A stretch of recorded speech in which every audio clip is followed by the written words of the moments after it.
Assalamualaikum warahmatullahi wabarakatuh. Innal hamdalillah nahmaduhu wa nasta'inuhu wa nastaghfiruh wa na'udzu billahi min shururi anfusina wa min sayyiati a'malina. May yahdihillahu fala mudilla lahu wa may yudlil fala hadiyalah. Asyhadu an la ilaha illallah wahdahu la syarika lah wa asyhadu anna Muhammadan abduhu wa rasuluh amma ba'du. Fa inna khairal kalami kalamullah wa khairal huda huda Muhammadin sallallahu alaihi wasallam. وشر الأمور محدثاتها وكل محدثة بدعة وكل بدعة ضلالة وكل ضلالة في النار. Alhamdulillah, kita rafakkan syukur kita kepada Allah Subhanahu Wa Taala yang telah mengumpulkan kita pada hari ini di dalam majlis ilmu di alam maya, yang ianya merupakan di antara jalan-jalan Allah permudahkan bagi kita jalan ke syurga apabila kita menuntut ilmu ini. Berdalilkan hadis Rasulullah sallallahu alaihi wasallam bersabda, man salaka tariqan yaltamasu fihi ilman sahhalallahu lahu tariqan ilal jannah. Barang siapa yang berusaha dalam menuntut ilmu, maka Allah akan permudahkan baginya jalan ke syurga.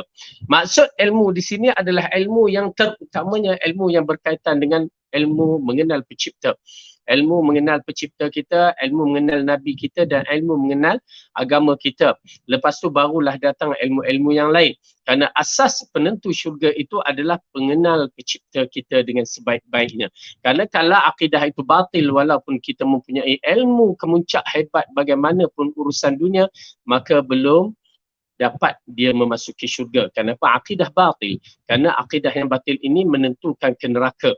Ya, penentu syurga akidah yang betul, tauhid yang betul. Penentu neraka akidah yang tak betul, tauhid yang tak betul. Jadi senang cerita, menuntut ilmu yang Rasulullah katakan itu adalah mencari keredaan Allah atau mendapat ganjaran besar itu adalah menuntut ilmu, mengenali pencipta kita.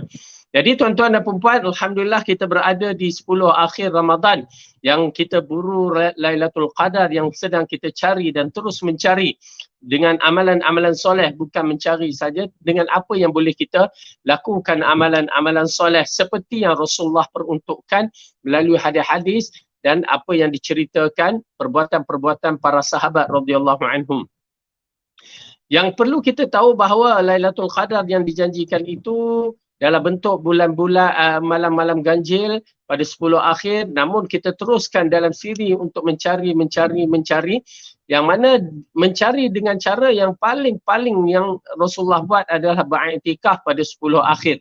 Jadi beriktikaf merupakan satu perkara yang kita lihat amalan-amalan yang dipermudahkan Allah untuk mencapaikan dapat Lailatul Qadar dalam bentuk iktikaf. Ya, dalam bentuk iktikaf. Jadi iktikaf itu kalau kita keluar pun, apa kita buat pun, maksudnya kita keluar ada sebab-sebab kerja tertentu, lepas tu kita balik ataupun kita pergi toilet ataupun kita tidur dalam iktikaf itu, pahala iktikaf tetap berjalan. Dengan arti kata lain, kalau kita berada dalam siri amalan-amalan soleh itu termasuk beriktikaf, maka mudah-mudahan Allah terima amalan kita iktikaf itu yang dikira sebagai 1000 bulan. Dan diikuti dengan amalan-amalan yang Rasulullah arahkan seperti qiyamul lail, ya, bertahajud di tengah malam yang setengah orang melewatkan tarawih di start pada pukul 1 pagi, 2 pagi. Itu di antara sifat-sifat dia. Ya, amalan-amalan yang terpilih. Dan tidak dinafikan apabila Rasulullah ditanya oleh Aisyah radhiyallahu anha yang mana apakah yang perlu dilakukan jika ia bertemu dengan Lailatul Qadar, maka sudah tentu Rasulullah memberikan yang terbaik. Apa dia? Lalu Rasulullah mengatakan, ya Aisyah, bacakanlah, doakanlah, Allahumma innaka afuwun tuhibbul afwa fa'fu anni. Ya Allah, sesungguhnya engkau Tuhan yang maha pengampun dan suka kepada pengampunan, maka ampunkanlah. Jadi kalimah itu merupakan satu kalimah yang paling penting yang Rasulullah ajar untuk kita dalam siri amalan-amalan soleh. Dan jangan kita nak tambah-tambah, oh ada amalan lagi yang boleh kita buat, amalan. Kalau kita berijtihad melampaui batas, berarti amalan-amalan itu yang Rasulullah ajar seolah-olah tidak sempurna, tidak baik. Maka ada yang kata kita bersedekah, ya, bersedekah pada malam Lailatul Qadar. Ya, itu kita katakan bukan tak boleh, tetapi kalau kita nak nisbahkan dengan ganjaran besar pahala yang begitu, kita rasakan tak berapa nak kena. Kerana bercanggah dengan sunnah Rasulullah yang telah memberikan penjelasan di antara amalan-amalan yang baik. ya, amalan-amalan yang baik, beriktikaf, qiyamul lail, ya, berdalilkan qiyamul lail itu man qama lailatul qadar imanan wa ihtisaban ghufira lahu ma taqaddama min dhanbi. Siapa yang bangun malam kerana mencari lailatul qadar, iman dan mengharap keredaan Allah, maka dia akan diampunkan dosa-dosanya yang lalu. Jadi ini di antara amalan-amalan dia, yakni i'tikaf, qiyamul lail dan berdoa. Ya, simple saja. Ataupun i'tikaf, qiyamul lail, yakni qiyamul lail dengan membaca al-Quran, ya, dan dengan apa ni, i'tikaf, qiyamul lail dan juga berdoa. Jadi berdoa, baca Quran itu warid seperti mana yang kita terangkan, maka itu yang terbaik. Jangan kita buat-buat yang pelik-pelik, ya. Nanti kita mulalah kita buat pelik-pelik, nanti dia akan menambah-nambahkan benda-benda yang tidak seharusnya berlaku. Baik, kita sambung balik pelajaran kita yang masih kita bicarakan fiqhul qulub, penawar penyakit hati. Ya, sebenarnya bulan Ramadan ni penawar dia penyakit hati. Bila kita tak kenyang tu, dia akan lebih lembut jiwa kita. Kita mengasapkan diri kita. Ya, pada waktu dalam keadaan kita lapar ni, kita akan merasa lebih syahdu, lebih tenang, lebih lembut hati kita sebenarnya. Ini adalah satu benda yang amat penting. Secara tak langsung kita mempelajari betapa kelaparan itu akan mengasahkan jiwa-jiwa kita supaya lebih taat kepada Allah dan lebih patuh kepada arahannya. Jadi kita masuk balik dalam pelajaran kita, masih lagi membicarakan berkaitan dengan amalan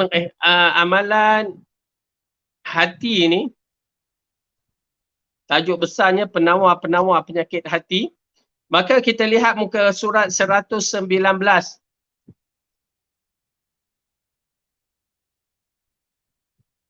Taat mengerjakan ibadah hanya semata-mata kerana Allah dan takut kepada azabnya. Malah beria-ia mendapatkan rahmatnya adalah hasil daripada ilmu yang bermanfaat, yang membuka mata hati dan menyinari hati. Okey, taat mengerjakan ibadah hanya semata-mata kerana Allah. Alhamdulillah kami ini beriktikaf di hospital. Ya, di hospital pula. Di masjid hospital. Ya, di masjid hospital IJN, yang mana kita dapat memberikan tazkirah kepada anak-anak pelajar kita supaya mereka itu memahami konsep beriman kepada Allah dengan sebaik-baik mungkin. Kerana tuan-tuan dan perempuan, kalau kita tidak ada perasaan beriman dengan Allah dengan secara yang betul, maka kita akan menjadi terpesong semua amalan-amalan kita. Maksudnya kalau kita tak kenal Allah itu dengan sifat yang berhak untuk dia dijadikan Tuhan, ataupun memang itulah sifat ketuhanan, maka kita tidak akan menjadikan amalan-amalan kita kerana Allah. Tetapi bila kita ada dalam hati kita Allah itu dengan bersifat ketuhanan yang betul, maka kita secara logiknya kita tak akan cari yang lain. Secara logiknya kita tak akan ambil yang lain. Oleh kerana itu, kerana penekanan masalah syirik ini amat berat, amat kuat disebabkan masalah masyarakat yang tidak mengenal penciptanya dengan betul. Kalau betul mereka mengenal pencipta dengan betul, maka mereka tidak akan ambil selain daripada Allah tempat bermunajat, tempat melepaskan mendatangkan kebaikan dan melepaskan kemudaratan. Tetapi disebabkan mereka seolah-olah merasa was-was terhadap Allah, maka akhirnya tawakal mereka kurang kepada Allah, keyakinan mereka kurang kepada Allah. Seperti mana kita kalau seorang itu sakit, ke mana kita nak bawa? Doktor biasa ke doktor spesialis? Ya, tentu kita akan merujuk kepada spesialis. Ya, doktor pakar untuk melihat sakit kita ini. Ya, jangan fikir mahal ke tak, kita nak bicara yang mana doktor yang akan menjadi pilihan kita. Adakah yang bukan doktor kita pergi ke bidan-bidan bomo ke nak mengubat kita? Sudah tentu kita akan ambil spesialis ataupun doktor pakar. Itu makruf. Ya, dari akal yang sihat itu makruf. Kecuali kalau akal tu tak sihat ataupun dia masalah keuangan, ya, dia menyebabkan dia begini-begini, ya, dia tak nak ambil doktor pakar, dia ambil doktor biasa, yang paling berat dia ambil bomo. Ya, bila dia ambil bomo maka dia jadi, maaf kata, bodoh. Kenapa tuan-tuan dan perempuan? Kerana masalah dia cara berfikir tu. Ya. Akal mereka tidak berfungsi dengan baik. kita ada profesional di bahagian perubatan. Kenapa kita ambil yang tidak profesional sedangkan kita memerlukan yang profesional? Begitulah kedudukan bila kita beriman dengan Allah. Yang mana Allah itu adalah Tuhan yang berhak untuk dijadikan Tuhan dengan sifat-sifat yang maha agung, sifat kehebatan, sifat segala-gala kemuliaan. Tetapi kenapa kita ambil selain daripada Allah? Itu yang menjadi isunya. Itu yang jadi masalahnya. Akal kita tidak boleh menimbangkan dengan baik bahawa pencipta, bila kita dah letak Allah itu pencipta, memang itulah kekuasaan yang maha agung dan maha besar yang boleh menyelesaikan masalah kita. Okey? Jadi begitulah. Di mana taat mengerjakan ibadah hanya semata-mata kerana Allah dan takut kepada azabnya. Malah ia mendapat rahmatnya adalah hasil daripada ilmu yang bermanfaat yang membuka mata hati dan menyinari hati. Jadi ilmu yang bermanfaat ini amat penting. Ya, dalam bab ini di antara perkara yang menghilangkan perasaan ataupun perkara yang boleh mengganggu penyakit hati ini ialah boleh menghilangkan dengan menuntut ilmu. Jadi menuntut ilmu dengan cara yang betul itu amat penting dan amat penting untuk kita saksikan siapa guru kita. Kerana kalau dah ada guru kita yang betul, maka alhamdulillah ilmu yang kita akan dapat menjadi betul. Tetapi kalau kita ada guru yang tak betul, maka ilmu yang kita dapat tidak betul. Itu je kaedah dia. Imam Ibn Sirin rahimahullah di antara tabi'in yang besar mengatakan, inna hadza ilma dinun. Sesungguhnya agama ilmu ini adalah agama. Maka kamu lihatlah falyanzur an man ta'khudhu dinakum. Ya, maka lihatlah dengan siapa yang kamu ambil agama kamu. Dan kita tahu tuan-tuan dan puan-puan, dengan akhir zaman apa yang berlaku sekarang ini, ya Rasulullah kata akan berpecah umat ini kepada 72 firqah. Kullaha finnari illa wahidah. 73 golongan ini yang tak betul itu adalah 72 golongan. Satu je betul. Wajib lagi kita mengetahui siapakah mereka yang betul dan yang tak betul. Maka ianya merupakan satu kewajipan. Kerana apa? Untuk menentukan kita masuk syurga itu adalah bergantung kenal atau tidak golongan yang betul ataupun sesat ini dengan ilmu yang tepat. Maka menjadi kewajipan bagi kita menuntut ilmu yang tepat. Kemudian Allah memuliakan ilmu dan ulama lantaran kebaikan yang mereka sampaikan kepada masyarakat. Seperti mana firman Allah, a'udzubillahi minasyaitanirrajim, yu'til hikmata man yasha' wa man yu'tal hikmata faqad utiya khairan katsira wa ma yadhakkaru illa ulul albab. Allah memberikan hikmah kebijaksanaan kepada siapa yang dikehendakinya menurut aturan yang ditentukannya, dan siapa yang diberikan hikmah itu maka sesungguhnya dia telah diberikan kebaikan yang banyak dan tiadalah yang dapat mengambil pengajaran dan peringatan melainkan orang yang menggunakan akal fikirannya. Itu dia. Ya, dalam ayat ini menceritakan bahawa ya al-hikmah yang Allah bagi, hikmah ini satu benda yang begitu hebat. Yang hanya Allah yang mengetahui hakikatnya. Sebelum kejadian itu adalah satu benda yang terselindung di sebalik hikmah yang kita kurang faham. Ya, tetapi bila dah terjadi, oh itulah hikmah dia. Ya, macam kita baca satu akhbar dahulu, seorang itu terlewat kapal terbang, tak lepas. Ya, dia minta dapat masuk tapi dah terlewat kan kapal terbang. Maka akhirnya dia tak boleh pergi. Maka bila tak boleh pergi, tak apalah. Nak buat macam mana? Tiba-tiba kapal terbang tu jatuh kan. Jatuh. Itu dia hikmah dia. Yang dia tidak perasan di situ ada hikmah yang terkandung. Ya, macam yang boleh kita lihat di dalam kisah seperti mana antara Musa dengan Khidir. Yang mana Musa dengan Khidir dalam perjalanan Musa menuntut ilmu, mencari kebenaran. Ya, dengan Khidir itu apa berlaku kan? Khidir rosakkan sampan penambang ataupun sampan yang membawa bot penambang tu membawa orang, ya, dia rosakkan. Lepas tu dia bunuh budak tu dan dia angkat betulkan dinding rumah. Yang mana Nabi Musa tak faham, ya, kenapa keilmuan masing-masing adalah berbeza. Maka Nabi Musa mempertikaikan tindakan yang dilakukan oleh Khidir. Lalu Khidir katakan, kamu kan dah janji, kan? Dia terlupa kata. Lepas tu tindakan yang kedua, bila Khidir bunuh budak, Nabi Musa tak lupa apa yang dijanjikan, tapi itu adalah kemungkaran. Maka dia tegur. Dan ketiga pula, dia bagi pandangan, dia tidak tegur tapi bagi pandangan, ya, kalau kamu mengambil upah daripada perbuatan mereka kampung yang tak mau melayan mereka sebagai tetamu, ya. Jadi dalam bab itu hikmah yang terkandung yang cukup dahsyat, bagi kita cukup dahsyat. Orang yang faham, ya, apatah lagi hari ini hari Jumaat kita disunatkan baca surah Kahfi, maka kita menyaksikan apa yang diterangkan dalam hikmah yang terkandung itu cukup besar. Apa yang berlaku pada Khidir bila dia rosakkan, ya, dia rosakkan but penambang tu, orang yang ada dalam tu tidak menegur Musa, tidak menegur Khidir kerana mereka kenal Khidir siapa. Tapi Musa tak kenal. Lalu Musa tegur, kenapa kamu rosakkan but sampan ni yang menyebabkan orang semua akan tenggelam? Ya, apa jawapan Khidir? Lepas tu jawapan dia, wa amma as-safinatu fakanat limasakina ya'maluna fil bahri fa aradtu an a'ibaha. Adapun sampan ataupun kapal ataupun bot ini adalah kapal yang dimiliki atau sampan yang dimiliki oleh orang miskin.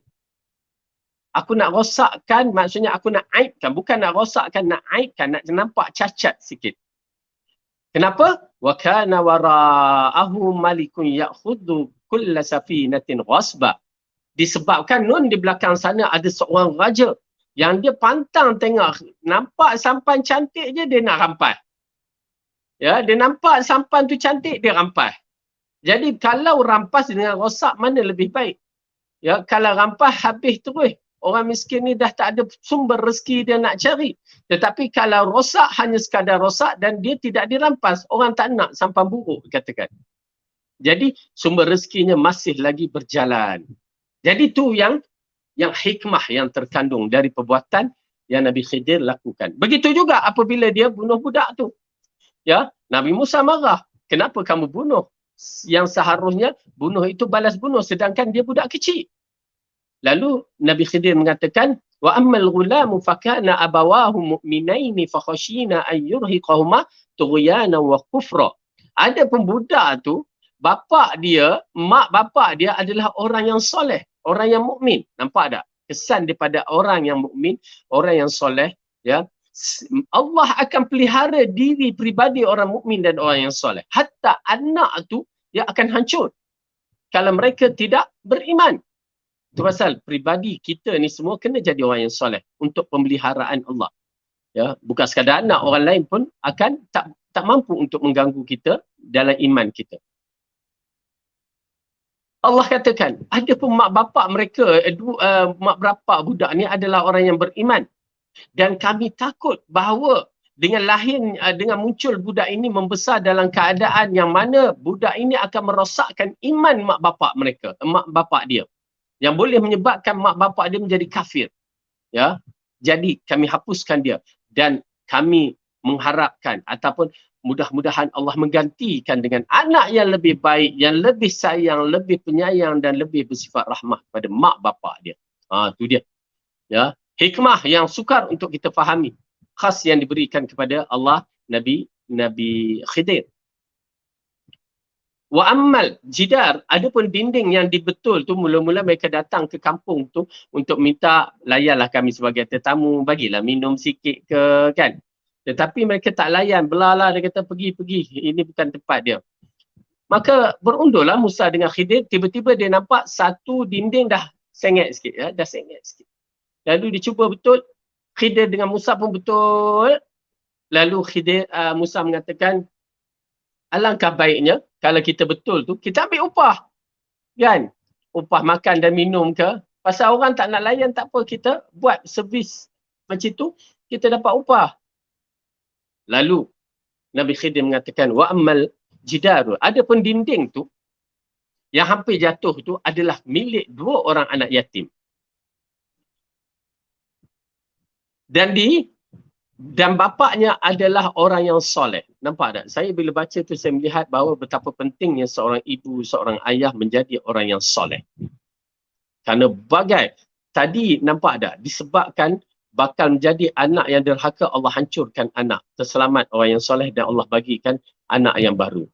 Di sini pula dia ada anak-anak yang mana tidak derhaka. Lalu dia mati. Tetapi Allah tetap pelihara anak-anak tu ya untuk memiliki hak mereka ya disebabkan bapa dia orang yang soleh. Subhanallah, dahsyat dia. Orang yang soleh ini bukan sebarangan pemeliharaan yang Allah berikan. Okey. Adapun dinding itu milik dua orang anak yatim dan ayah mereka itu adalah orang yang soleh. Di bawah tanah tu orang dulu simpan harta di bawah tanah. Di bawah tanah dinding jatuh tu ada harta yang mana milik anak ini. Dan kami mengharapkan ya bila mereka besar nanti mereka akan menggali kawasan itu, mungkin bercucuk tanam ke apakah, tiba-tiba terbuka benda tu, maka akan menjumpai harta peninggalan bapa mereka. Itu dia. Jadi itu dia hikmah yang sukar difahami. Kalau Nabi Musa AS sendiri berjalan dengan Khidir pun sukar untuk memahami, ini kan pula apa yang berlaku pada kita, ya ada hikmah yang terkandung. Itu pasal bila orang kata adalah hikmah yang terkandung tu betul. Ya, apa yang Allah telah tetapkan memang ada yang hikmah yang terkandung. Okey, menurut Mujahid, salah seorang tokoh ahli tafsir yang terkenal, maksud Allah memberi hikmah dalam ayat ini di atas ialah ilmu, kefahaman dan hafalan Al-Quran. Ya, hikmah yang dimasukkan dalam ayat ini adalah keilmuan dia, kefakihan dia, ya, kefahaman dia dan juga hafalan Al-Quran. Ya, nampak dah Al-Quran ini siapa yang menghafal termasuk dalam siri hikmah. Ya, hikmah yang terbaik. Orang itu mempunyai hikmah yang terbaik. Ilmu yang bermanfaat menanamkan ke dalam jiwa orang yang memilikinya ketakwaan Allah dan rasa takut kepadanya. Kemudian oleh kerana itu para ulama beramal dengan ilmunya. Amilin merupakan manusia yang paling takut kepada Allah. Bahkan rasa takut kepada Allah tertumpu kepada orang-orang yang berilmu dan para ulama. Okey. Jadi dalam bab ini kita menyaksikan penulis buku telah mengetengahkan orang yang paling takut dalam bab ilmu ini paling pada Allah adalah orang yang berilmu. Ya. Kerana orang yang berilmu ini dia faham, dia tahu apa yang ada pada sisi Ar-Rahman dan yakni beriman dalam perkara-perkara yang wajib dia beriman, maka dia akan merasa takut. Tuan-tuan dan perempuan, para ulama, bila kita membicarakan ulama ini terlalu besar, ya, tetapi kita kena menapiskan, apatah lagi kita berada di akhir zaman ni. Bukan semua orang kita tengok ustaz je pakai kopiah, pakai jubah, itu ulama. Tak, bukan begitu. Kerana hukum ulama ini ada hukum dia. Imam Syafi'i di antara menegaskan dalam siri ucapan dia, jangan kamu sangka orang yang boleh berjalan di atas air ataupun boleh terbang itu karamah. Yakni dia tu alim. Tak. Tetapi tengoklah akidah dia. Tengoklah akidah dia. Kalau akidah dia mengikut cara ahli sunnah wal jamaah, maka itulah ulama ataupun itu adalah karamah. Kalau tak, no. Dari ungkapan itu, maka kita dapati bahawa bukan semua orang yang bertitle jubah serban itu ulama. Mungkin kita sebut ulama tetapi bukan ulama amilin. Ulama yang beramal dengan ilmunya, tetapi ulama ulama yang jahat. Tuan-tuan dan puan hanya mampu mengenali akidah dia. Kalau akidah dia fasid, tauhid dia fasid, maka dia bukan dikategori ulama walaupun nampak muka bercahaya-cahaya macam torchlight. Ya. Dia bukan ulama. Kalau dia sendiri tidak mengenali pencipta dia dengan cara yang betul, bagaimana kita boleh mendakwa dia tu sebagai alim ulama? Dia tidak akan takut kepada Allah.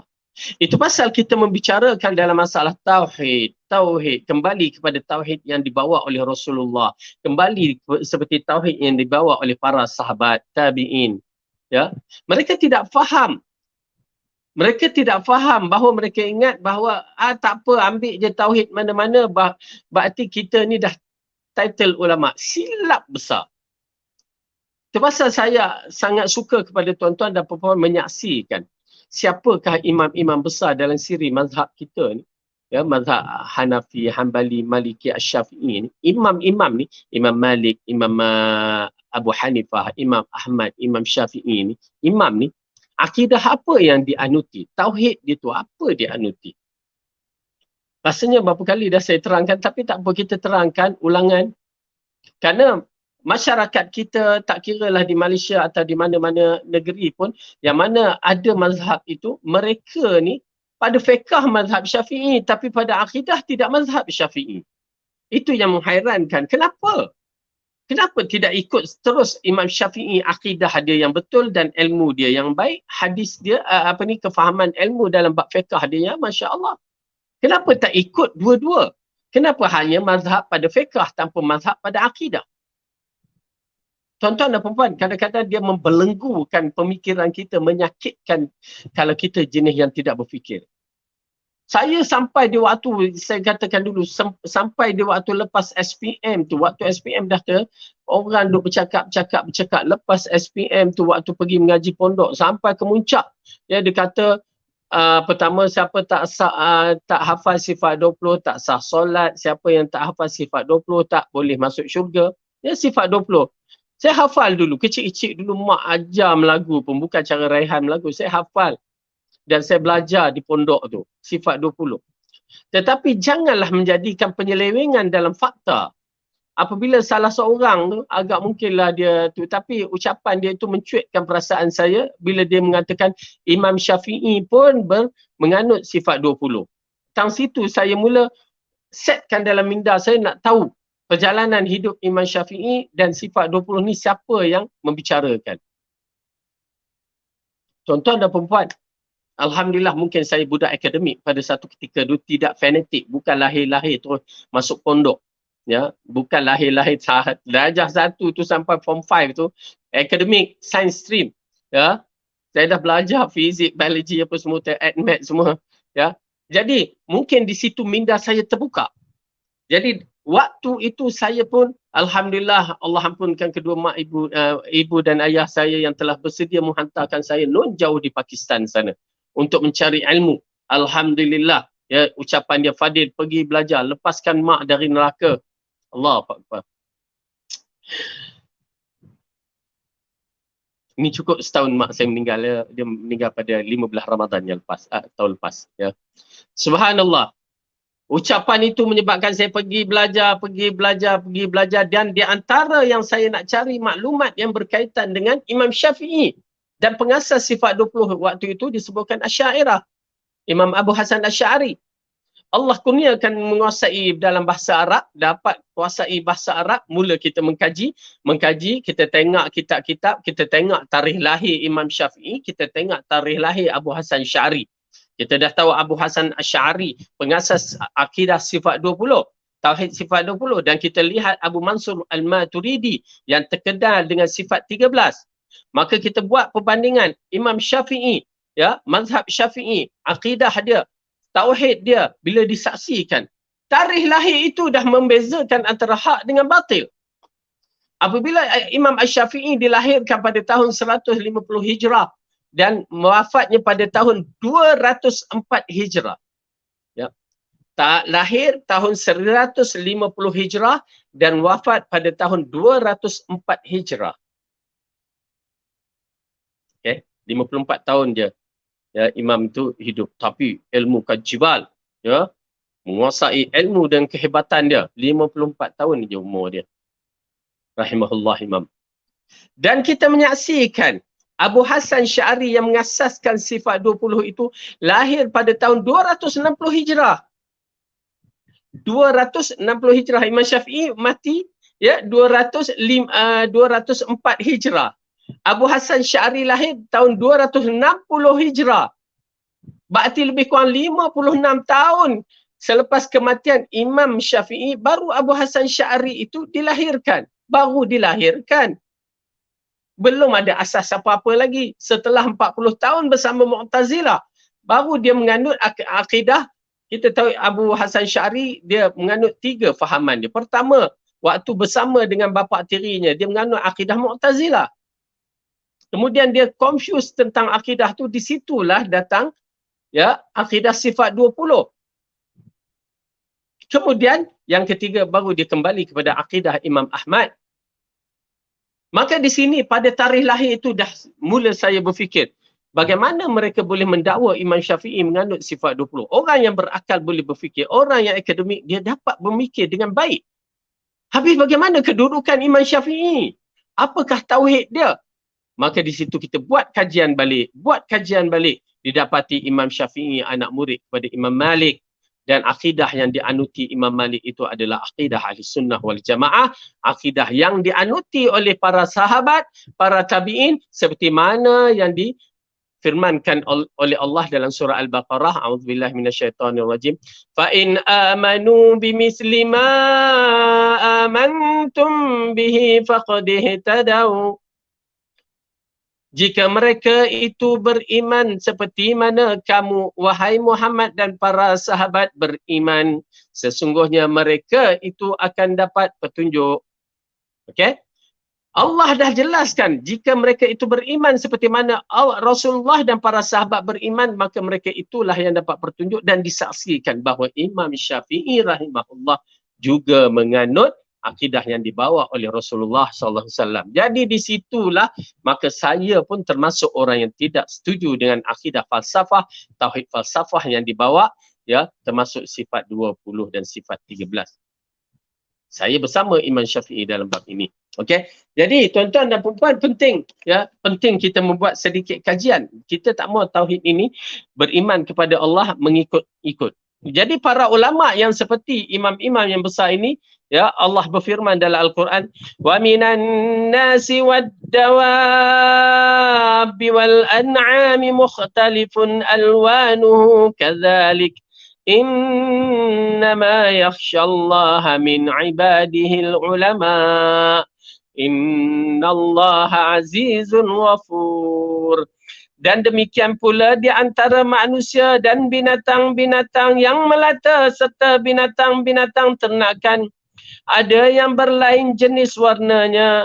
Sebenarnya yang menaruh bimbang dan takut melanggar perintah Allah dari kalangan hamba-hamba hanyalah orang-orang yang berilmu.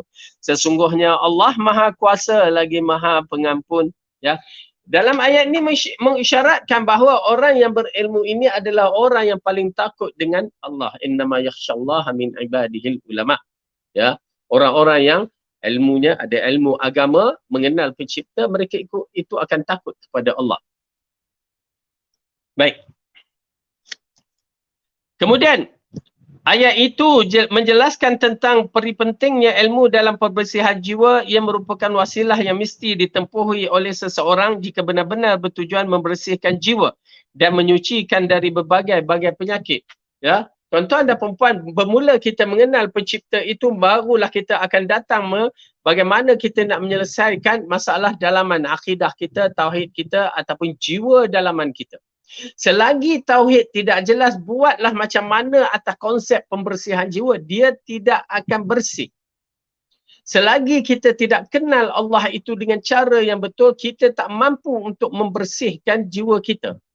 Kerana ia satu benda yang complicated, yang tersembunyi, yang memerlukan unsur-unsur yang begitu teliti. Ya, kalau tak mahir, jangan kata hati kita nak bersih, pinggan mangkuk kita tak reti nak bersih, rumah kita tak reti nak bersih.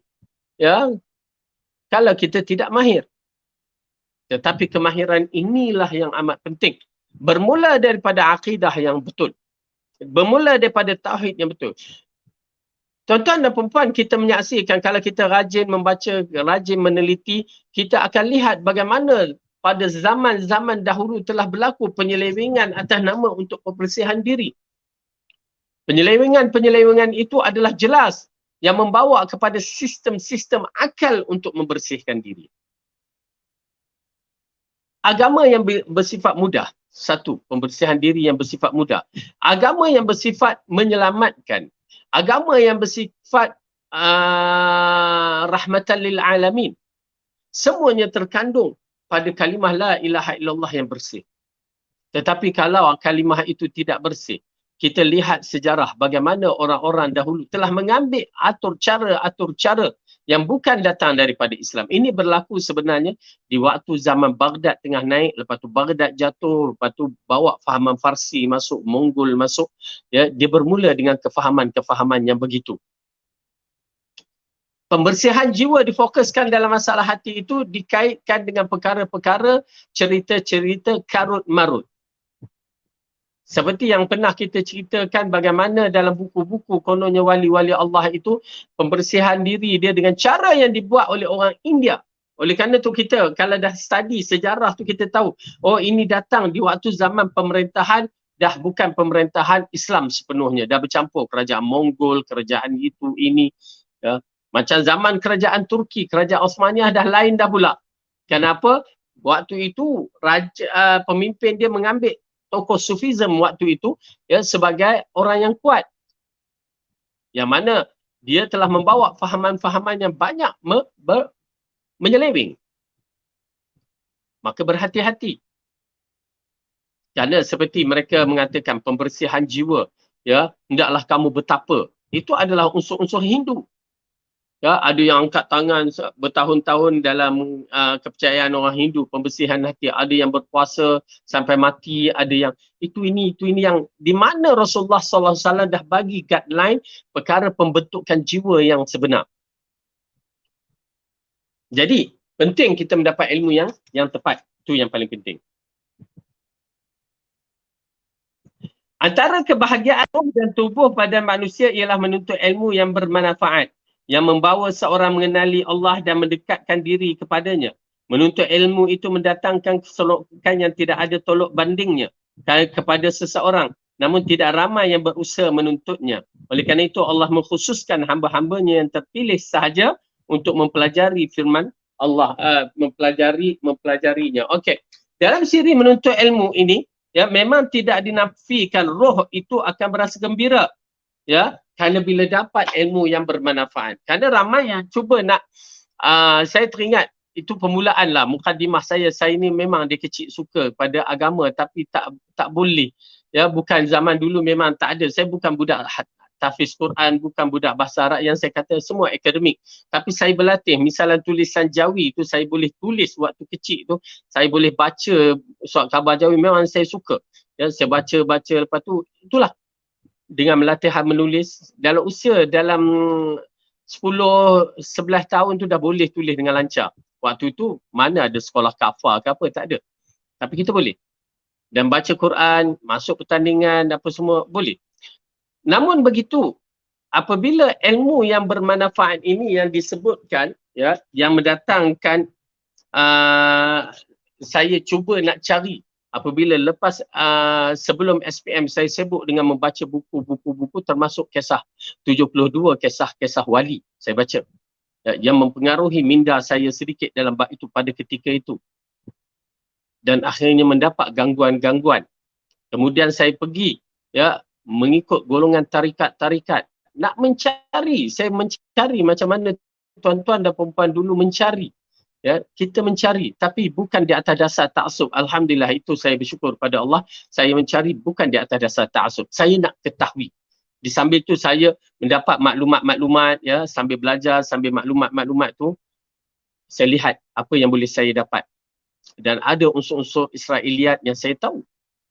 Yang saya kata saya pergi masuk golongan tarikat Naqsyabandi yang berada di Kajang pada ketika itu. Saya ambil tarikat itu kerana konsep atas nama membersihkan diri.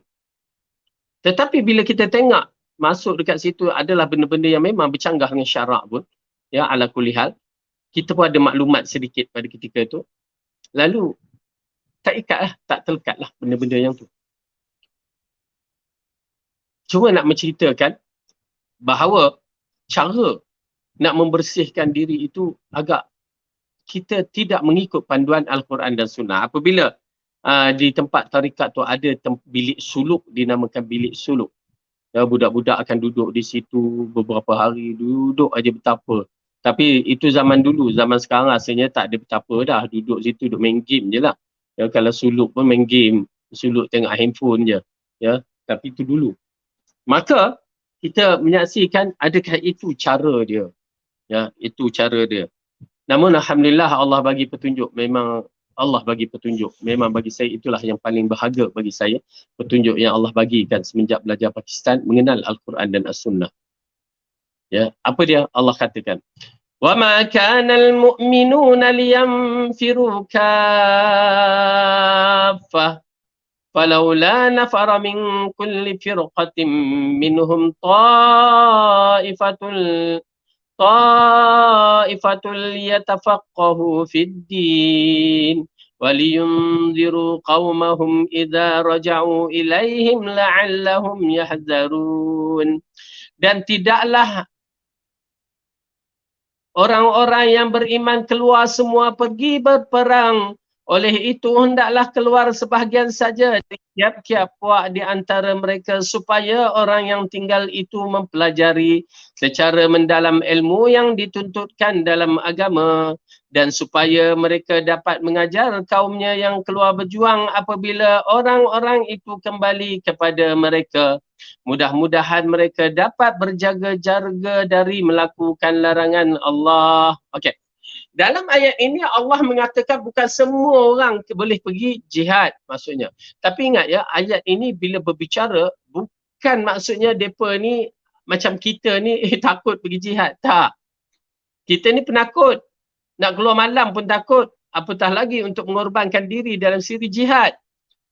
Tetapi para sahabat memang hidup mereka hidup tentera. Ya, itu kita kena faham ya, sejarah sebelum British sampai ke bumi Malaysia ni, ya, ataupun dah datang waktu itu, anak-anak muda pada ketika itu dididik dengan keberanian, dididik dengan senapang, dididik dengan keris, dididik dengan kepahlawanan. Kerana itu hidup mereka. Kita tak ada. Zaman sekarang dah dimanjakan. Tetapi zaman dahulu itu hidup dia. Bila kita saksikan, saya menyaksikan dalam membicarakan dalam khilafah Osmaniyah, saya saksikan zaman itu, ya, dan sebelum itu adalah zaman peperangan. Bila-bila masa kita tengok Rasulullah punya zaman, ya, bila-bila masa peperangan berlaku sebelum dia diutus menjadi rasul.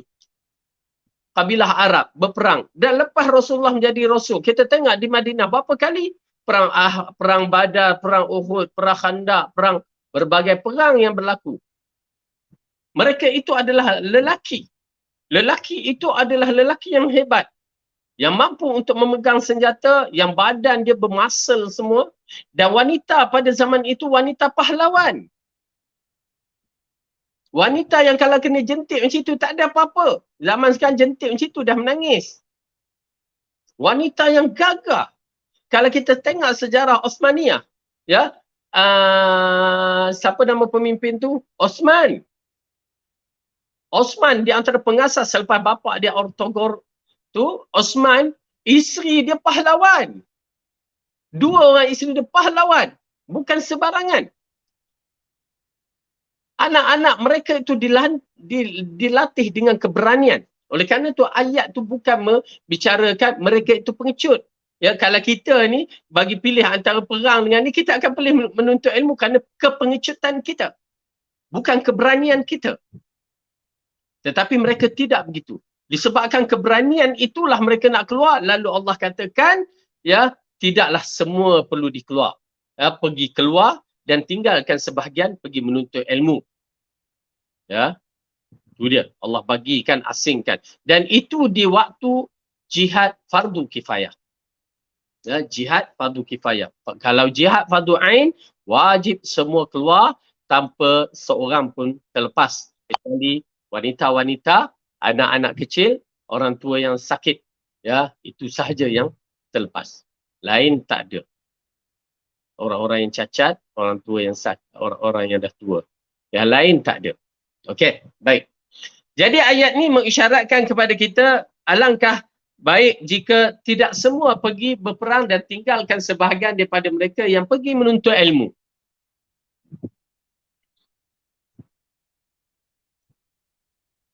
Allah tidak meminta manusia mencari sesuatu yang lebih selain daripada menuntut ilmu. Dengan firman-Nya, wa qur rabbi zidni ilma, dan berdoalah dengan berkata, wahai Tuhanku, tambahkanlah kepadaku ilmu. Ya, jadi ini di antara doa yang penting kita minta kepada Allah, ya Allah bagikanlah aku ilmu yang bermanfaat. Okay? Meminta Allah ilmu yang bermanfaat. Kerana ilmu yang bermanfaat ini dia akan memberi impak yang begitu besar. Ilmu yang bermanfaat ini dia akan memberi kekuatan yang dahsyat. Ilmu bermanfaat pertama bermula dengan akidah, agama. Kemudian barulah urusan dunia yang mana kita ini menjadikan khalifah. Sebagai khalifah di muka bumi. Dan ilmu yang bermanfaat inilah yang mana ianya yang disebutkan dalam hadis di antara ilmu yang akan membawa ganjaran pahala kita di dalam kubur. Apa dia? Sedekah jariah, ilmu yang bermanfaat dan juga doa anak yang soleh. Kalau kita ni dah tua macam kita ni, dah ada cucu, adakah kita ni kategori anak yang soleh? Kita bukan anak orang ke? Anak orang. Maka kalau kita dah ada cucu ke ada cicit, masih lagi kita berdoa, Ya Allah, Ya Tuhanku, ampunkanlah kedua ibu bapaku di alam kubur sana. Ya Allah, luaskanlah kuburnya, Ya Allah. Dengan doa-doa yang baik. Maka itulah yang menunjukkan kita anak yang soleh. Kalau kita tak pernah mengangkat tangan berdoa, jangan harap kita ini dikategorikan anak yang soleh. Sedangkan anak yang soleh ini wujud. Ya, kewujudan dia di antaranya mendoakan mak dan ayah dia setelah mati. Bir walidain, melakukan kebaikan di waktu hidup. Dan di waktu mati, maka kita mendoakan dia. Dan kita perlukan anak yang soleh itu untuk kita ni. Ya, jadi anak-anak kita tu kita minta Allah bagi petunjuk menjadi anak yang soleh. Supaya dia doa. Bila dia doa tu tak kira. Tuan-tuan dan perempuan, saya mengharap. Ya, saya mengharapkan diri saya sendiri dan mengharapkan tuan-tuan dan perempuan, doalah untuk mak dan ayah kita. Untuk nenek kita tu, ya, doakanlah. Tiap-tiap hari. Tiap-tiap hari. Jangan lupa. Jadikan dia di antara siri amalan-amalan kita yang mendoakan mak dan ayah kita tiap-tiap hari. Kalau waktu hidup lagi, doakan. Itu di antara ciri-ciri anak yang soleh. InsyaAllah, bila kita yang berdoa, Allah akan bagikan kekuatan kepada anak cucu kita yang akan mendoakan kita nanti. Okey? Penting tu. Kerana dia adalah satu amalan yang penting di hari kematian kita. Yang kedua tadi, apa dia? Ilmu yang bermanfaat. Ilmu yang bermanfaat ini, tuan-tuan dan perempuan, sudah tentu ilmu tu tak kira kecil ke besar. Hatta Imam Syafi'i rahimahullah amat menghormati orang yang mengajar. Dia bukan alim pun. Tapi dia mengajar perbezaan seekor anjing itu antara dah balik ataupun tidak. Itu je beza dia. Sampai dia tanya, lalu orang tu mengatakan, itu tanda anjing tu dah balik. Ya, kucing dah balik. Ya, kalau kucing jantan dah balik, bila dia kencing memancut tu, itu dah balik. Itu je ilmu yang dibagi, tetapi bermanfaat. Ya, tuan-tuan dan perempuan, dia akan bermanfaat dari sudut hukum hakam perkara-perkara yang begini. Okey? Maka ilmu yang bermanfaat ni luas, tetapi asas dia bermula daripada akidah, tauhid, ilmu agama. Tu pasal kalau kita ni ajar anak kita Iqra' tu sahaja, alif, bata ataupun abatasa, tuan-tuan dan perempuan akan dapat poin pahala bila-bila masa sahaja budak tu baca, anak kita baca, cucu kita baca, kita akan dapat pahala. Dibaca pula Fatihah yang kita ajarkan, Alhamdulillahi Rabbil Alamin. Semua huruf itu 10 dia dapat, kita pun dapat pahala juga. Tak nak ke? Ya, itu ilmu baru. Ajar Iqra', ajar Ustaz. Ajar Iqra' pun begitu. Ajar ABC sampai dia boleh membaca ABC, kan? Itu pun kita dapat pahala. Ajar matematik 1 campur 1, 2 pun dapat pahala walaupun simple. Subhanallah, apatah lagi kita sebagai seorang pensyarah yang mengajar itu, mengajar ini yang penuh dengan kebaikan. Maka kita akan dapat pahala jika ianya dijalankan. Kita ajar anak kita masak nasi, ya. Mak kita ajar kita ajar anak kita. Tahu tak berapa generasi yang akan dapat pahala ni? Dari tok nenek dia yang mengajar nasi, yang masak nasi sampai ke kita, sampai ke cucu cicit kita nanti, ya. Kalau pandai masak nasi, maka itu adalah ilmu bahagian nasi yang bermanfaat. Saya tertarik pasal saya duduk di Mesir dulu, anak saya umur 5 tahun waktu tu. Ya, saya belajar masak nasi umur 7 tahun. Mak saya ajar, Fadil, okey macam ni. kamu waktu tu dah ada periuk current, okey. Kamu ambil nasi tu banyak berapa pot disebut. Okey, lepas tu basuh 2-3 kali, cari antah dulu, cari antah. Okey, cari antah, buang. Lepas tu basuh 2-3 kali, lepas tu letak air banyak ni. Dia sukatkan dengan jari tu banyak ni. Ya, banyak ni. Lepas tu letak, jangan tekankan atas kepala beras tu air tu mesti had ni. Letak lap bawah tu, tak masak. Jadi. Dan itulah rutin saya tiap-tiap hari waktu kecil tu. Ya, pasal mak saya buat mengajar. Ya, saya pun buat.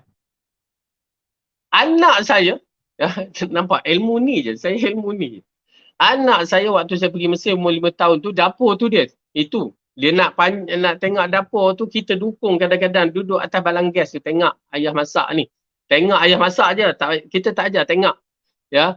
Saya basuh air, sambil tu sembang lah. Okey, basuh nasi beras tu. Lepas basuh, cari antah macam ni. Ni antah tak boleh makan. Okey, basuh, buang. Lepas tu, letak air, had ni tau. Saja. Main-main dengan dia. Okey, had ni letak macam ni. Ambil tangan dia letak. Okey, tak apalah. Lepas tu, letak masak. Kita biarkan, lepas tu dah nak masak tu, dia pun nak ikut tengok. Tengok, ni dah mengelegak ni kan. Tunggu dia kering sikit. Dah perlahankan api, tutup. Lepas tu tengoklah sampai dah masak. Okay, tutup, gaul sikit, tutup. Okay, tak apa. Satu hari, ya, saya teringat satu hari, ya, tak ingatlah musim sejuk ke musim panas, ngantuk sangat kan. Ngantuk sangat, dia bangun, ayah nak makan. Okey. Nanti jap. Kan kita nanti jap. Orang tidur bila kata kejap tu, kadang-kadang tak sedar. Lepas tu dia datang lagi sekali. Ayah nak makan. Lapar. Okey. Nanti. Okey. Sekejap je. Sekejap. Kita sekejap sungguh. Ya. Lepas tu dia datang kali ketiga. Ayah. Nasi dah masak. Dengar nasi dah masak, terkejut. Tuan-tuan dan perempuan. Umur 5 tahun masak nasi dengan dapur tinggi ni, berdegup jantung kita. Berdegup, terus bangun, terus ke dapur. Apa-apa ke dapur dulu. Ya, pergi ke dapur, tengok. Api perlahan. Tengok dalam tu, jadi. Nasi. Lepas tu tanya, macam mana kamu masak nasi ni? Macam ayah cerita, basuh, air banyak ni. Dia suka air banyak ni. Lepas tu pasang api, bila api tu, nasi tu dah blup, dia tak erti nak sebut mengelegak, blup, perlahankan, tutup. Masya Allah. Ya, ilmu yang bermanfaat tapi mencemaskan perasaan kita.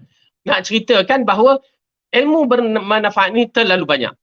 Selagi datang manfaat kepada ummah, terutamanya kepada ummah, ya, umat manusia ini, tak kira Islam ataupun kafir yang menggunanya, kita akan dapat pahala selagi ianya mendatangkan manfaat kepada ummah. Dan yang ketiga, sedekah jariah. Sedekah jariah itu sedekah jariah berjalan, berterusan.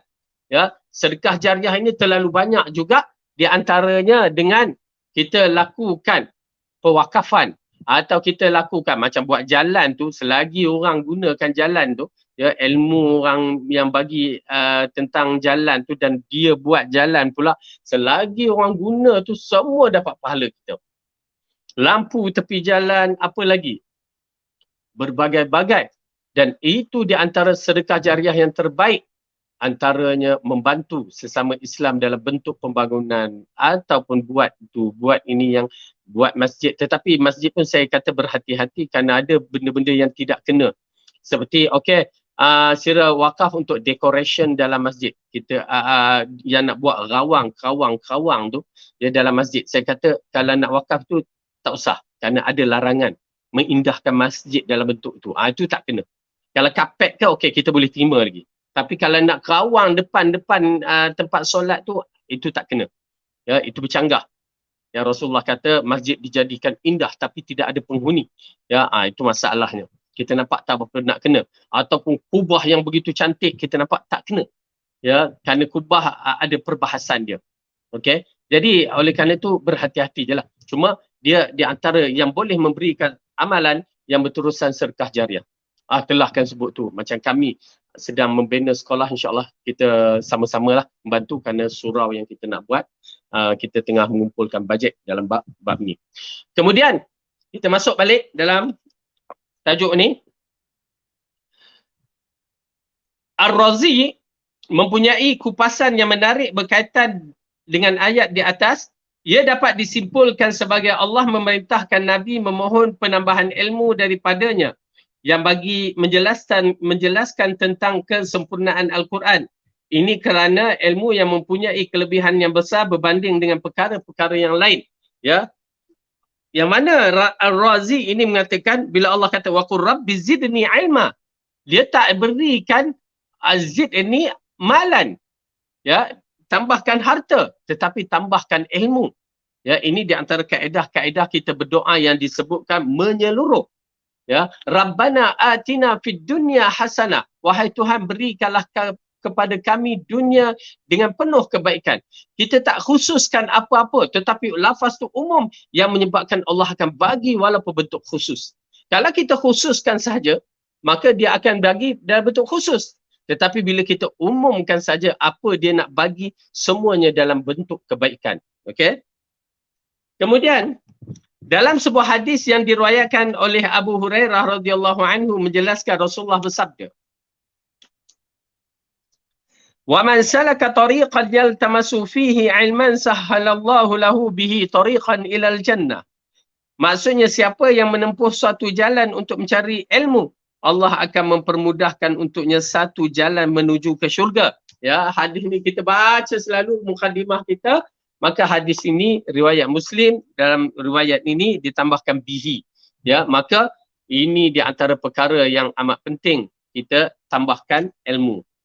Selain itu, ilmu yang bermanfaat ialah ilmu yang diikuti dengan amalan, dan orang yang memilikinya pun mempunyai akhlak yang mulia, adab yang baik, berpegang teguh dengan Alkitab dan As-Sunnah, serta mengikhlaskan niat hanya kerana Allah semata-mata.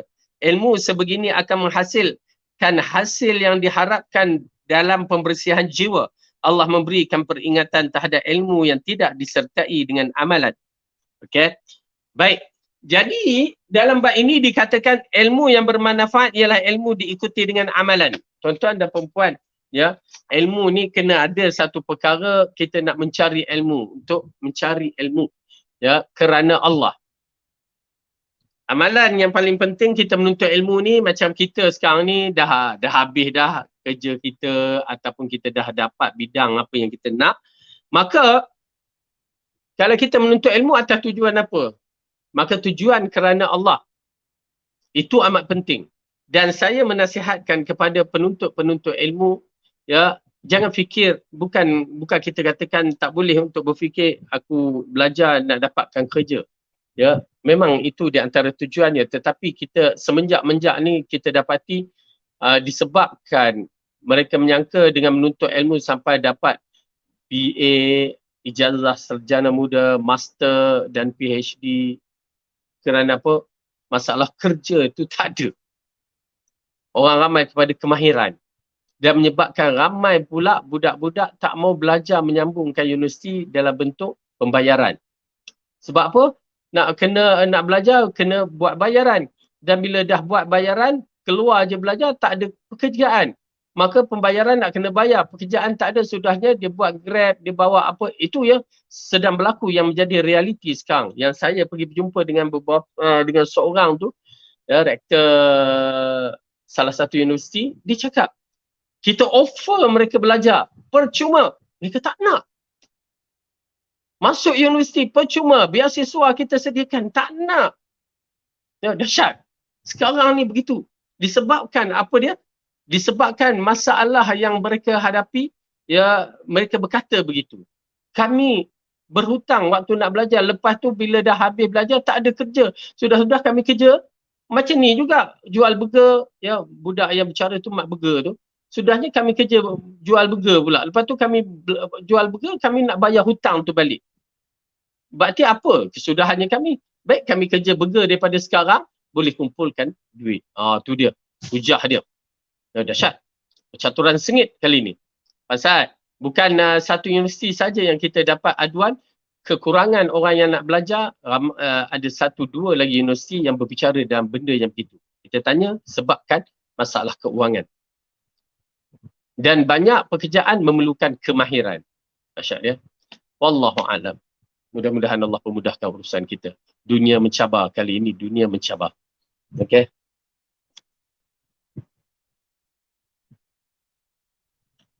Baik, kita lihat lagi. Firman Allah, di antara ilmu ini yang memerlukan kepada pengamalan, أَتَأْمُرُونَ النَّاسَ بِالْبِرِّ وَتَنْسَوْنَ أَنفُسَكُمْ وَأَنْتُمْ تَتْلُونَ الْكِتَابَ أَفَلَا تَعْقِلُونَ. Patutkah kamu menyuruh manusia supaya berbuat kebaikan sedangkan kamu lupa akan diri kamu sendiri, padahal kamu semua membaca Alkitab, tidakkah kamu berakal? Ini di antara cara Allah mengkritik orang yang belajar tak beramal. Ya, kamu suruh orang buat baik, kamu tak buat. Kamu tak ada akal ke? Kalimah tu kasar ya. Sebenarnya, afala ta'khidun, kamu ni tak ada akal ke? Kamu suruh orang buat baik, kamu tak buat. Kamu suruh itu, kamu yang langgar. Jadi, Allah kata, ada akal tak? Cara kasar dia. Okey, kemudian, Rasulullah menjelaskan seorang alim dan berilmu akan ditanya oleh Allah pada hari kiamat kelak tentang ilmu yang diperolehnya, ke mana digunakannya. Dalam hadis yang diriwayatkan oleh Abu Barzah Al-Aslami menjelaskan Rasulullah bersabda, La tazalu qadama 'abdin yawmal qiyamah hatta yus'ala an umrihi fima afnah wa an ilmihi fima fa'al fihi wa an malihi min aina iktasabahu wa fima anfaqahu wa an jismihi fima ablah. Maksudnya, belum lagi tetap kaki seorang hamba di padang mahsyar, melainkan Allah akan bertanya kepadanya tentang umurnya, di mana dihabiskan. Umur kita, tuan-tuan dan puan-puan, setiap detik akan ditanya ke mana kita habiskan. Di zaman muda kita, di zaman tua kita, semua akan ditanya apa yang kita lakukan.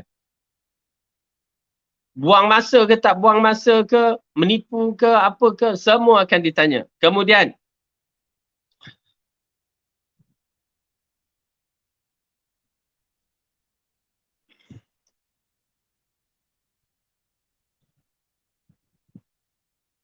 Allah akan bertanya tentang harta, tentang ilmunya. Ke mana, kepada apakah dia pergunakan.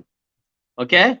Tadi tanya tentang umur, lepas tu dia tanya tentang ilmu. Apa yang dia gunakan? Mencari rezeki semata-mata, ataupun menyebarkan dakwah, ataupun ilmu itu digunakan dengan cara yang tak baik. Semua ditanya.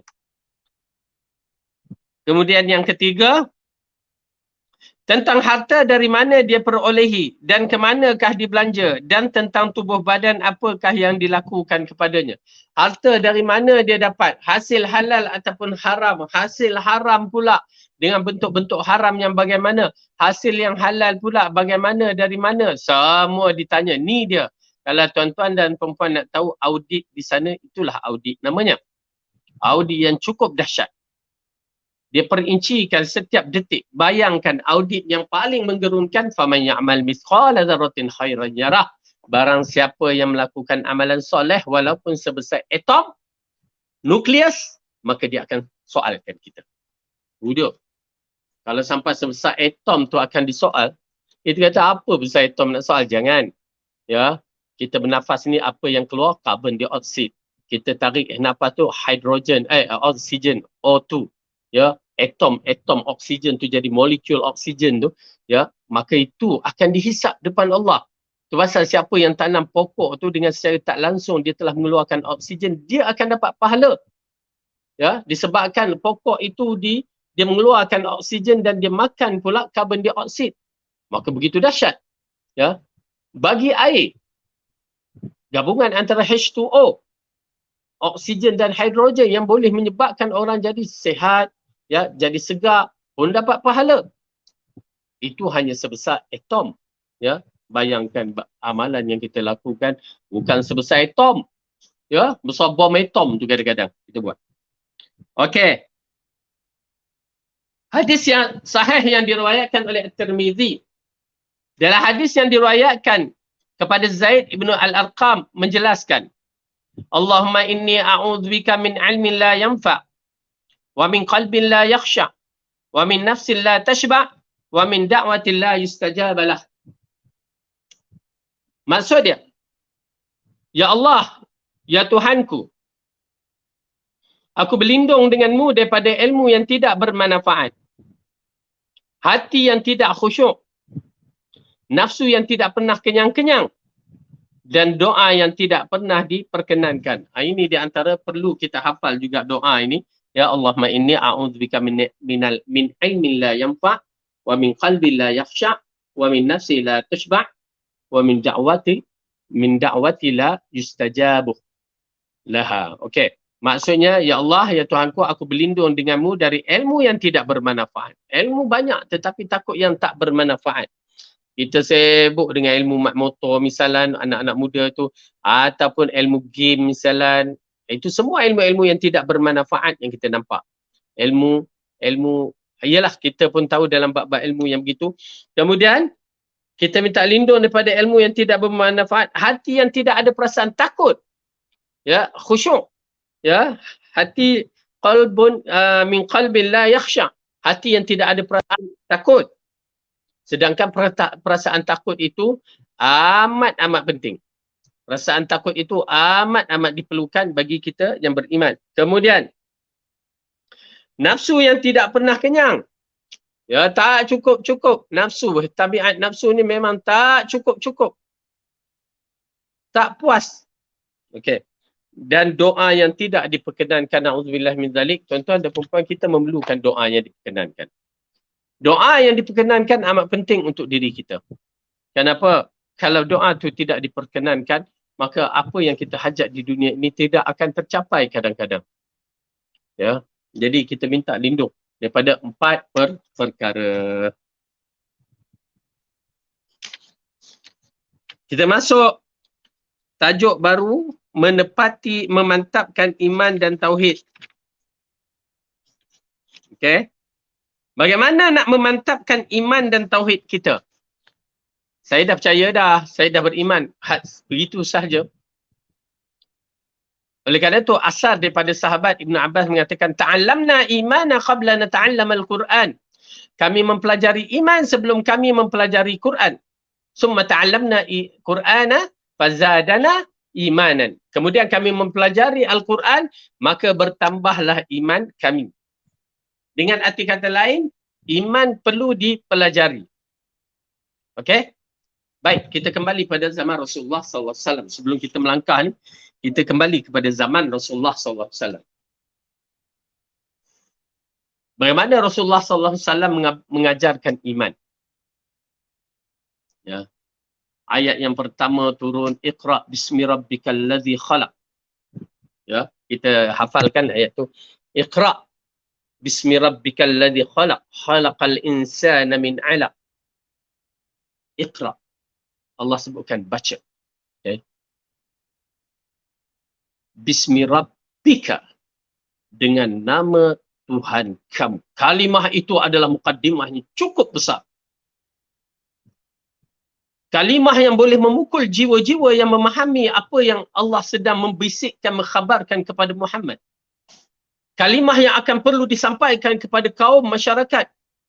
Apabila sampai ayat tu, ya, Rasulullah terus beriman kedudukan Allah itu Tuhan. Kerana apa? Allah menceritakan, Iqra' bismi rabbikal ladzi khalaq, khalaqal insana min 'alaq.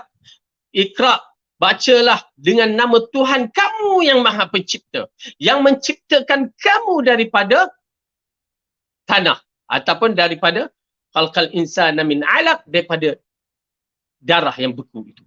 Jadi, bila seorang yang mendengar itu, dia tahu bahawa ini adalah dari Tuhan. Kalimah yang mengisyaratkan supaya menyembah Allah, Pencipta. Oleh kerana itu saya tekankan kalimah Rabb itu perlu difahami dengan sebaik-baiknya. Bila kita sebut Alhamdulillahi Rabbil Alamin, bukan sekadar mulut kita berbicara minda kita jadi beku. Tak. Tetapi tuan-tuan dan perempuan kena latih. Bila sebut Rabbul Alamin, kita dah terasa satu keagungan, satu kerajaan yang begitu hebat non di sana dan di dunia. Itu pasal saya suka tengok, ya, tengok di antaranya dalam rencana galaksi. Saya tak tahu, tapi saya suka tengok sampai tercuit perasaan, merasakan keagungan, kehebatan Allah Subhanahu Wa Taala. Dalam penciptaan galaksi-galaksi yang ada tu cukup dahsyat. Sampai saya katakan, saya wallahualam bertambah iman dengan melihat kehebatan-kehebatan. Lalu saya memuji, inilah Tuhanku yang maha agung dan maha hebat. Saya suka tengok Animal Planet, walaupun saya maaf tak ada TV kat rumah kan. Saya suka tengok, kalau pergi tempat tengok Animal Planet, dengan keajaiban binatang-binatang ni mempunyai keajaiban dia sendiri. Yang Allah ceritakan dalam Al-Quran tentang keajaiban tumbuh-tumbuhan, keajaiban binatang-binatang. Dan bukan sebarangan. Ya, dahsyat. Tuan-tuan dan perempuan, satu keagungan dalam jiwa tu bila menyebut kalimah Tuhan. Okey. Jadi Rasulullah terus beriman dengan kewujudan Allah itu. Iqra bismi rabbikal ladzi khalaq, khalaqal insana min 'alaq, iqra. Ya, rabbukal akram. Jadi dalam ayat ini mengisyaratkan kepada kita bahawa pengabdian kita hanya kepada Allah. Maka di situlah bermulanya bagaimana kita beriman dengan Allah. Tauhid rububiyah, tuan-tuan dan perempuan, tauhid rububiyah ini kena faham elok-elok. Kenapa? Bila kita faham elok-elok, maka kita tak akan ambil yang lain. Puncanya kafir Quraisy tak faham elok-elok. Dah beriman dengan tauhid rububiyah tapi jadi syirik pula kepada Allah. Itu sayangnya. Oleh kerana kita dah kenal pencipta kita. Saya terangkan kepada pelajar-pelajar saya, ya, yang mana bila kita kenal tauhid rububiyah ni, kita takkan syirik kepada Allah. Sebab apa? Kita tahu dia yang layak. Kita misalnya pemain bola profesional, nak jadikan jurulatih pada pemain bola, takkan kita nak ambil orang yang tidak profesional. Kalau ada Messi ataupun Ronaldo, takkan kita nak ambil orang-orang yang bawah-bawahan tu. Tak logik. Dia yang profesional kita ambil sebagai ketua pemain ataupun jurulatih pemain. Itu kaedah dia. Kita ada doktor pakar. Takkan kita nak ambil doktor-doktor yang tak pakar. Doktor pakar bahagian jantung, doktor pakar bahagian kulit. Kita akan ambil doktor pakar bahagian masing-masing. Takkan kita nak ambil orang doktor-doktor bawahan. Dengan arti kata lain, kita dah boleh menilaikan yang mana perlu kita ambil, yang mana perlu kita tak ambil. Ini kan pula dalam bentuk pengabdian. Yang mencipta itu adalah Allah. Yang mentadbir alam itu adalah Allah. Yang menguasai segala-galanya itu adalah Allah. Takkan kita nak ambil selain daripada Allah. Itu je. Konsep tu kalau dapat difahami dengan betul dan kita paksakan diri kita menerima dan perasaan takut kepada Allah seperti mana yang disebutkan dalam surah Al-Anfal, maka dia akan menjadikan semarak yang begitu dahsyat. Tuan-tuan dan perempuan, sampai kita tahu Allah melihat kita, ya, kita rasa takut. Kita tahu Allah, ya, memerhati kita, kita akan rasa takut. Kita nakkan jiwa kita begitu. Nakkan jiwa kita begitu. Kalau tidak, ada masalah. Ya. Jadi beriman mengikut cara Rasulullah itu amat penting. Bermula daripada tauhid rububiyah, datang kepada tauhid uluhiyah, dan tauhid asma' wa sifat itu, dia akan memberikan kita keyakinan yang cukup mutlak. Yang tertarik sekali, seperti saya bagi contoh apabila Nabi dan Abu Bakar berada di dalam gua yang confirm bila-bila masa sahaja orang kafir Quraisy boleh dapat Rasulullah. Tapi tawakal mereka begitu tinggi. Tawakal begitu tinggi. Yang Abu Bakar naik takut, lalu Rasulullah mengatakan, jangan takut ya Abu Bakar. Di antara kita berdua ada Tuhan yang menjaganya. Tu dia. Tawakal cukup tinggi. Kemuncak tawakal. Ya. Baik. Jadi oleh kerana itu, tuan-tuan dan perempuan, memantapkan iman dan tauhid itu adalah satu usul yang pertama sekali dalam siri mendidik anak-anak kita. Dan mendidik diri kita. Paksakan diri kita mengenal pencipta dengan cara yang betul. Dengan cara yang bersungguh-sungguh supaya kita dapat merealisasikan bagaimana beriman kepada Allah Subhanahu Wa Taala. Ya, bagaimana beriman kepada Allah Subhanahu wa taala. Memantapkan keimanan dan tauhid dapat merawat penyakit hati, bahkan antara penawar yang paling mujarab untuk penyakit hati itu sendiri. Ya, penawar, memang penawar. Bila kita dah kenal Allah itu yang Maha Pengampun, dia akan mengubat hati kita. Kita dah kenal Allah itu yang menyelamatkan kita daripada segala kerosakan ataupun perkara-perkara yang tak baik, kita akan rasa gembira. Ya, itu dia, jiwa kita berkait dengan Allah Subhanahu Wa Taala. Iman bukanlah pengistiharaan lidah semata-mata.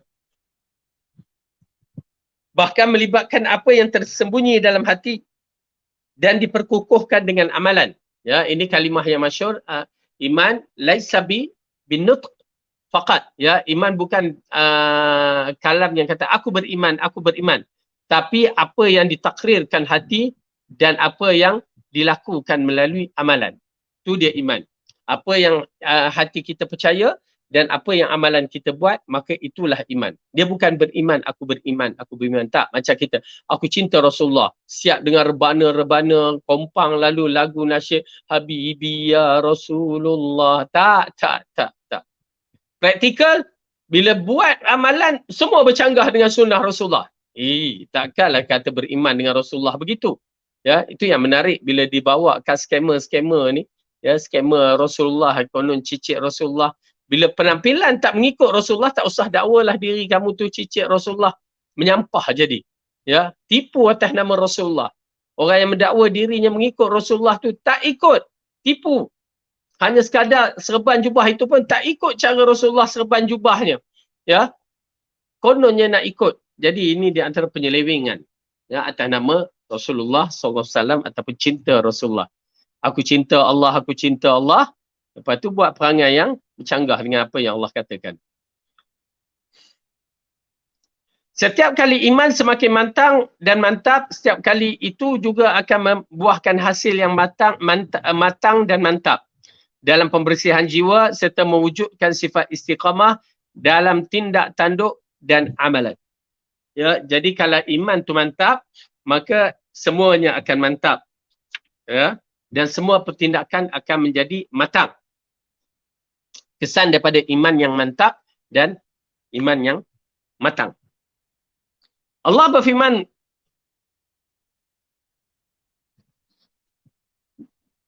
mana tadi?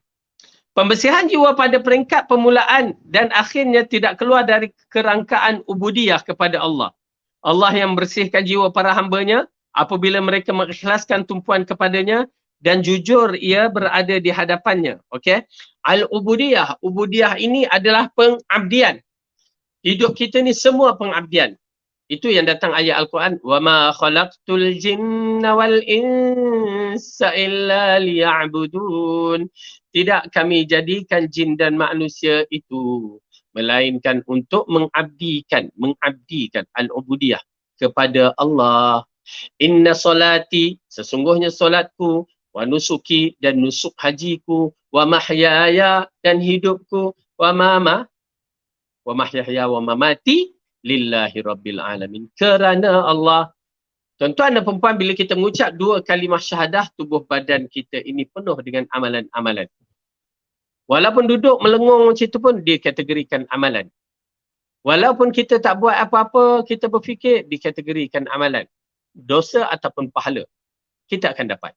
Itu kelebihan orang yang mengucap dua kalimah syahadah. Dia tidur, dapat pahala. Dia marah, kerana apa? Tengok. Kalau betul, dapat pahala. Dia menung, berfikir, dapat pahala kalau fikirnya baik.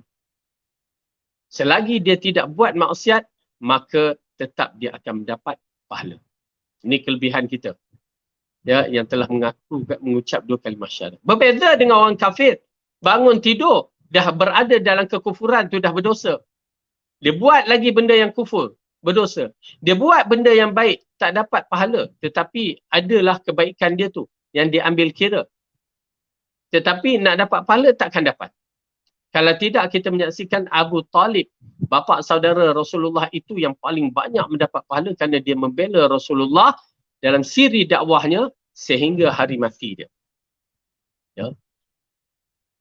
Tapi itulah, orang kafir pun ada kategori yang mana dia di antara kategori yang mendapat seringan-ringan azab di dalam neraka. Dipakaikan kasut, mengelegak otak. Baik.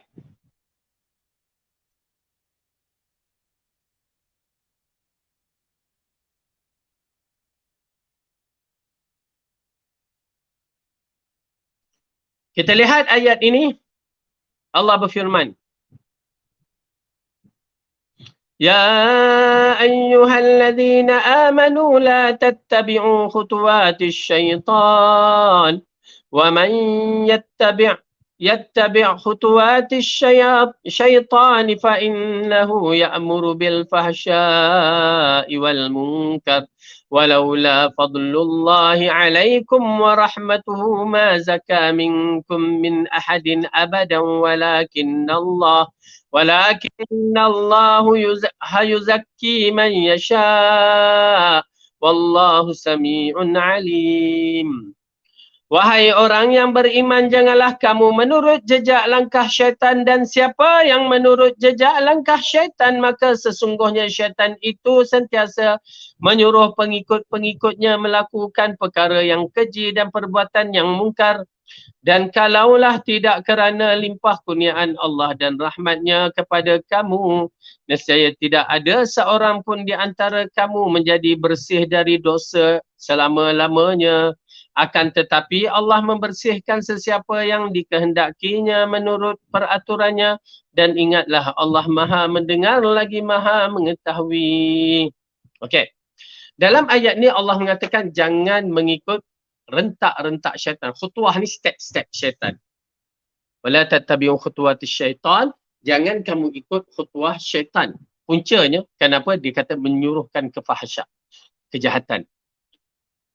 Syaitan dia tidak akan kata buat perkara yang buruk, curi, tak ada. Dia rosakkan minda dia. Dia rosakkan macam mana? Okey, misalan. Okey, tengoklah.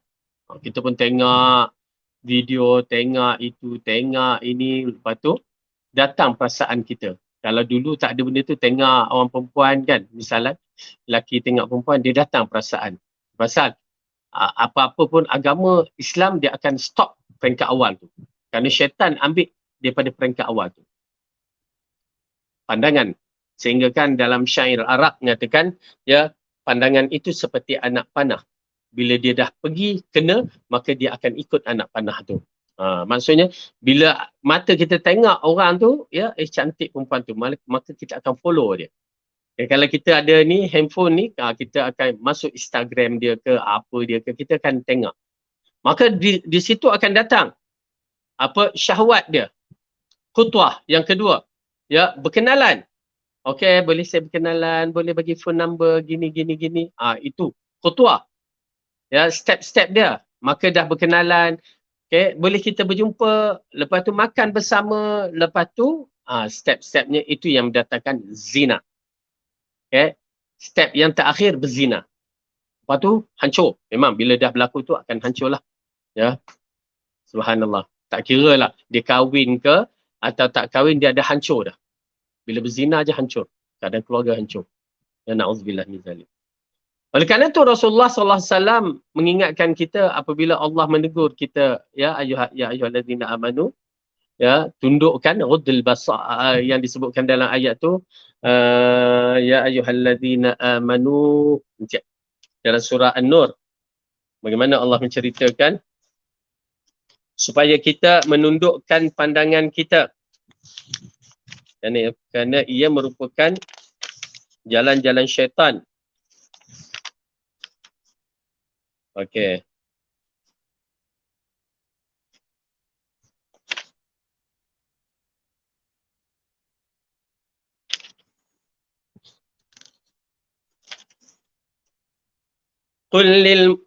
قل للمؤمنين يغضوا من أبصارهم ويحفظوا فروجهم ذلك أزكى لهم إن الله خبير بما يصنعون. Katakan kepada lelaki yang beriman, hendaklah mereka menahan pandangannya dan memelihara kemaluannya Yang demikian itu adalah lebih suci bagi mereka, sesungguhnya Allah Maha mengetahui apa yang mereka berbuat. Nampak tak? Ayat tu dikaitkan pandangan dengan zina, menyucikan kehormatan mereka.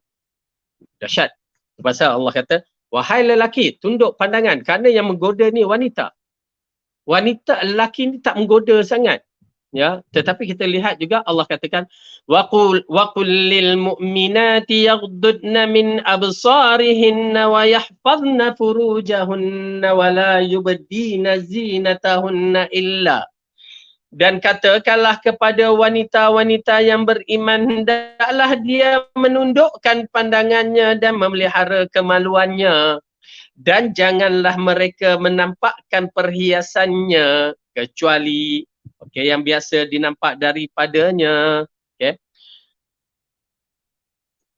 Mana tadi? Wala yubdina zinatahunna illa ma dhahara minha wala yadribna bi khumurihin wal yadribna bi khumurihinna ala juyubihinna wala yubdina zinatahunna illa. Katakan kepada wanita-wanita yang beriman, hendaklah mereka menahan pandangannya dan memelihara kemaluannya, dan janganlah mereka menampakkan perhiasannya kecuali yang biasa nampak daripadanya, dan hendaklah mereka menutup kain tudung ke dadanya, dan jangan menampakkan perhiasannya kecuali kepada, di sinilah datang mengisyaratkan di antara perkara yang akan mengganggu sistem kehidupan orang lain lelaki itu adalah dia menunjukkan pakaian dia, zinah dia, perhiasan dia. Oleh kerana itu kadang-kadang orang tak nak tengok, tapi tengoklah fashion baru kan. Tengok-tengok bunyi-bunyi kaki dia pakai gelang kaki, ya, menarik perhatian. Itu semua disebutkan dalam Al-Quran, ya. Tuan-tuan dan perempuan, jadi wanita-wanita perlu jaga penampilan mereka supaya tidak mendatangkan perhatian kepada kaum lelaki. Kenapa? Kerana ini menyebabkan perkara-perkara yang tak baik yang mengganggu iman para lelaki. Jadi cukup sampai di sini dahulu. InsyaAllah kita akan sambung selepas raya nanti, dan saya ucapkan mudah-mudahan tuan-tuan dan perempuan dapat Lailatul Qadar yang kita cari ini. Dan yang kedua, Allah terima amalan kita, qiyamul lail kita, puasa kita. Dan yang ketiga, sedekah kita. Dan yang keempat, kita mengharapkan kita keluar daripada bulan puasa ini telah diampunkan dosa-dosa kita dan termasuk orang yang dibebaskan dari neraka. InsyaAllah mudah-mudahan Allah berikan kebaikan kepada kita. Aqulu qawli hadza astaghfirullahu li wa lakum. Wassalamualaikum warahmatullahi wabarakatuh. Selamat hari raya, taqabbalallahu minna wa minkum. Barakallah.